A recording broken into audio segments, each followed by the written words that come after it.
In the beginning, everything feels sweet. Love arrives like ice cream on a summer day. Refreshing, charming, impossible to resist. But have you noticed how some relationships melt too quickly and still leave us cold inside?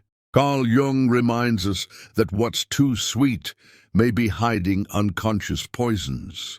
Today, we'll explore the Jungian psychology behind toxic relationships and understand why certain people become emotional addictions, tasty on the surface, but poisonous to the soul. At the start, everything feels perfect. Laughter, promises, attention. Both wear their best masks, smiling with the persona they've learned to show the world.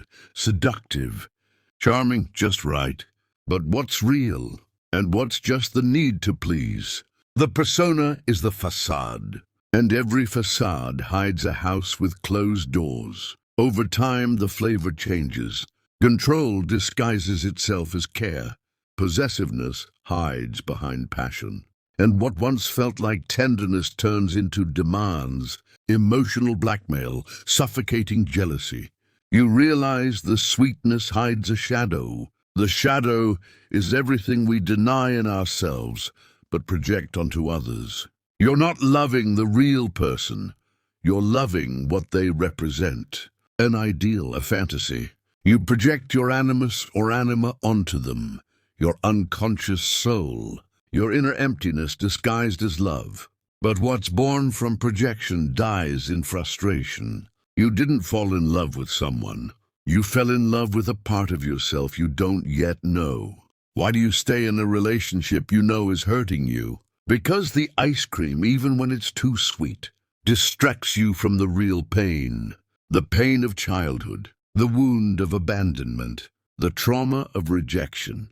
The unconscious holds everything and pushes you to repeat until you wake up. Until we heal the root, we'll keep repeating the same disguised flavors. Healing begins when you stop chasing ice cream and start cooking your own emotional nourishment. You face the persona, integrate the shadow, remove your projections, and recognize the pattern. Individuation is the act of becoming whole. You stop depending on external sweetness and find your inner strength. The love that heals isn't the one that feeds your lack, but the one that respects your wholeness. Do you keep going back to the same emotional ice cream? Have you noticed it always melts and makes you sick? Comment below, which flavors do I need to let melt away? Share this video with someone who needs to stop confusing sweetness with love. Subscribe to the channel. Here, every recipe reveals a trauma, and every trauma hides a chance to be reborn.